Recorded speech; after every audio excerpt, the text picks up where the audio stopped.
तो सोनी की तरफ से आने वाली स्पाइडर नोयर अमेजॉन प्राइम पर आ चुकी है और अब तक कई सारे फैंस ने देख ही ली होगी। और पर्सनली मुझे ये सीरीज़ काफ़ी अच्छी लगी।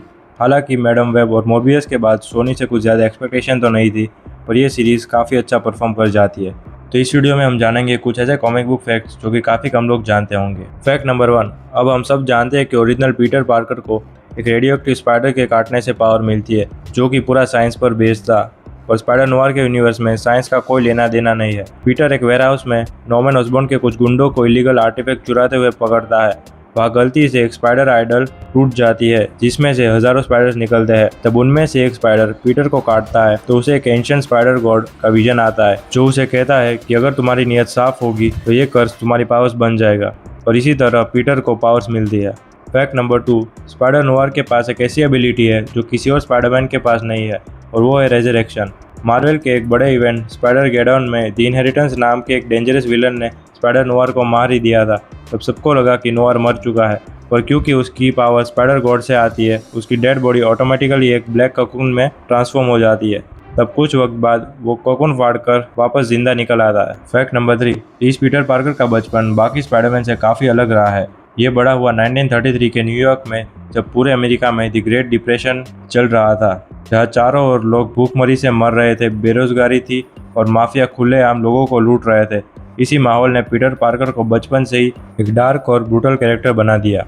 फैक्ट नंबर 4, डेली ब्यूगल के लिए नॉर्मल पीटर पार्कर बस अपनी स्पाइडरमैन वाली फोटोज खींचकर पैसे कमाता है, पर स्पाइडर नोयर के यूनिवर्स में पीटर डेली ब्यूगल का एक प्रॉपर इन्वेस्टिगेटिव रिपोर्टर है, जो कि बेन यूरिक के अंडर काम करता है। वो बड़े बड़े क्रिमिनल सिंडिकेट्स के बीच अंडर कवर जाता है और उन्हें एक्सपोज करता है। फैक्ट नंबर 5, मार्वल कॉमिक्स का सबसे बड़ा रूल है कि स्पाइडरमैन कभी किसी को जान से नहीं मारता, पर स्पाइडर नोयर एक बार ये रूल ब्रेक करता है। तो इस यूनिवर्स का वल्चर एक सर्कस फ्रीक कैनिबल होता है, जो कि नॉर्मल हस्बैंड के लिए काम करता है, और उसने पीटर के अंकल बेन को बेरहमी से मारकर खा लिया था। और जब वल्चर ने आंट मे पर अटैक किया, तब पीटर ने बिना कुछ सोचे समझे अपनी गन निकाली और वल्चर को वही मार दिया। फैक्ट नंबर 6, इस यूनिवर्स में डॉक्टर ऑक्टोपस कोई इंडिपेंडेंट क्रिमिनल नहीं था जो बैंक लूट रहा हो, बल्कि वो व्हीलचेयर बाउंड साइंटिस्ट था जो न्यूयॉर्क के एलिस आइलैंड पर यूएस गवर्नमेंट के सपोर्ट से सीक्रेट एक्सपेरिमेंट कर रहा था।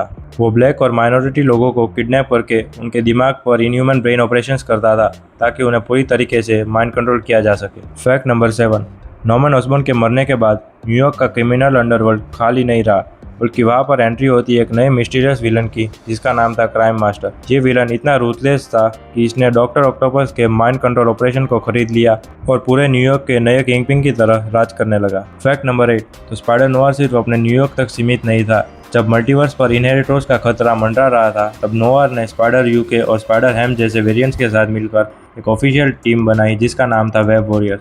इस टीम का मकसद था कि उन अल्टरनेट यूनिवर्स की हिफाजत करे जहाँ के स्पाइडरमैन मारे जा चुके थे। फैक्ट नंबर 9, तो नोयर का सूट कोई हाईटेक मटेरियल या स्पेंडेक्स नहीं है। जब पीटर ने विजिलेंटी बनने का सोचा, तो उसने अपने लेट अंकल बेन की वर्ल्ड वॉर 1 की पायलट यूनिफॉर्म निकाली। उसके लेदर कोट, पैंट और फ्लाइट गॉगल्स को यूज़ करके उसने अपना आइकॉनिक सूट डिज़ाइन किया, जो उसे ठंड और छोटे मोटे बुलेट से बचा सके।